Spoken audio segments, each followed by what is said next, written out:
નમસ્કાર દર્શક મિત્રો, આપ જોઈ રહ્યા છો Satyamev Jayate live news. Vishwamitri project બાબતે સવાલો ઉભા કરતા પુષ્પા વાઘેલા મળેલી પાલિકાની સામાન્ય સભામાં વોર્ડ નંબર 1ના કોંગ્રેસ પક્ષના કાઉન્સિલર પુષ્પા વાઘેલાએ વિશ્વામિત્રી પ્રોજેક્ટ અંગે સવાલો ઉભા કરી પૈસા કમાવાનું સાધન બની ગયું છે તેવું જણાવ્યું।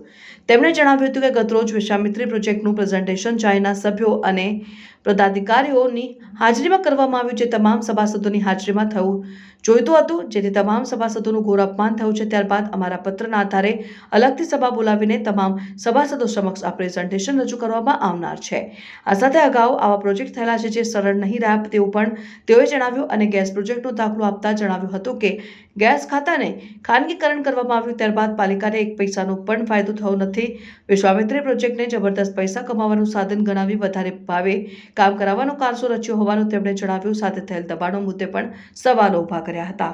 વડોદરા કોર્પોરેશનના ઇતિહાસમાં જે પણ કંઈ પ્રોજેક્ટ મોટા મંજૂર કરવાનો હોય તો એનું પ્રેઝન્ટેશન એ સમગ્ર સભાના કોર્પોરેટરોની સામે અથવા તો કોઈ બીજી જગ્યાએ અન્ય જગ્યાએ પણ ચૂંટાયેલા તમામ જનપ્રતિનિધિઓની સાથે કરવામાં આવતું હતું અને હું 2005થી એની સાક્ષી છું।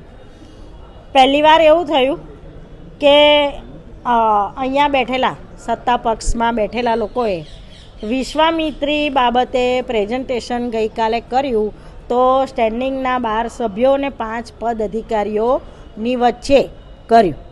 એટલે મેં આજે સભામાં રજૂઆત કરી કે તમે બાકીના તમામ સભાસદોનું ઘોર અપમાન કર્યું।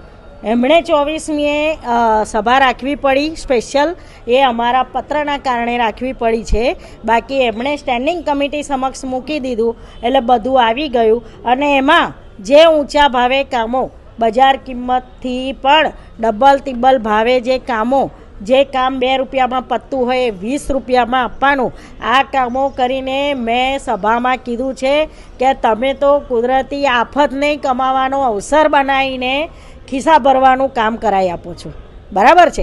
આટલા વર્ષોમાં જેટલા પણ પ્રોજેક્ટ થયા એ પ્રોજેક્ટ કેટલા સફળ થયા એ પણ જોવાનું છે। 2013માં ગેસ ખાતું એ ખાનગીકરણ કર્યું, એનું ખાનગીકરણ કર્યું, એનું MOU કર્યું, એમાં હોટલ સૂર્યા પેલેસની અંદર એ લોકોએ MOUનું રાખ્યું હતું, એની હું સાક્ષી હતી। 5 વર્ષમાં આખા વડોદરા શહેરમાં ગેસ પાઇપલાઇનથી બિછાઈ દેવાની અને એની 50% રકમ દર વખતે કોર્પોરેશનને દર મહિને મળશે। આજે 1 રૂપિયો કોર્પોરેશનની ઇન્કમ નથી અને તમામ જે આ ઇન્કમ છે એ VGL કંપનીમાં જાય છે।